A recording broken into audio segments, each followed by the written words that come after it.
Today's question is, can ultrarunners still compete at shorter 5 and 10K races throughout the course of their season?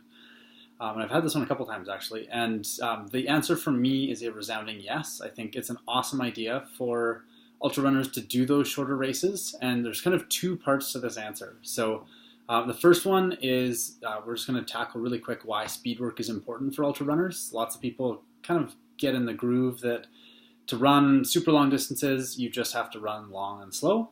But there's still a whole other side of things that you need to address, and that's that high intensity with whether that's interval training, speed work, whatever you want to call it. And that kind of gives us two main advantages when you do that high intensity training. So the first of those is it helps with our running economy. So we get more economical, more efficient at running at all different speeds. But it happens, what's the best way to describe it? It happens best when you're running really fast. When you're stressing the body running at those maximal speeds, you end up kind of seeing that improve your running economy across a whole variety of different speeds. The other really big one in terms of why speed work is important for ultrarunners is with oxygen delivery. So when you get out, when you run super hard, your heart's pumping super hard, your lungs are breathing really hard, and you're kind of stressing them to their full extent. And so they're getting more efficient, they're getting stronger, and they're getting better at taking oxygen from the air, breathing it in, getting it into your lungs, and then dispersing it to the rest of your body. So if you don't hit those high intensities, you never really get that optimization of that oxygen delivery. And that's one of the really big things that a lot of ultrarunners tend to miss out on if they just do that long, slow stuff. So that's kind of the first part. Speed work is super important for ultrarunners. And in my opinion, one of the best ways to get that in is to go out and do some shorter races, whether that's like a 5 or 10K trail race, whether you're doing that on the roads. But with all of that stuff, as long as you're planning it nicely into your schedule at the proper times of the season, it's a fantastic idea.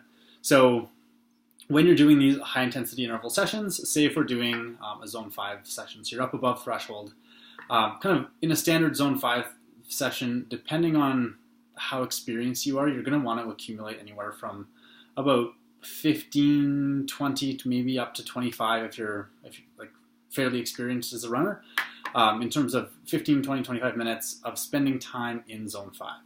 So you can get that a bunch of different ways. You could go run intervals on the track, you could go run repeats on the treadmill, you could go run outside on the pathways and push super hard. You're probably not going to get as much of a push if you're running on trails that are a little bit more technical. So you can do some type of an interval workout to break that up. Or you can jump into a race where if you think about, say, a 5K race, if you race a 5K all out as hard as you can go, you're going to finish in 20, 25 minutes, maybe a little bit more than that if you're less experienced. So then that might become more of a zone 4 workout for you.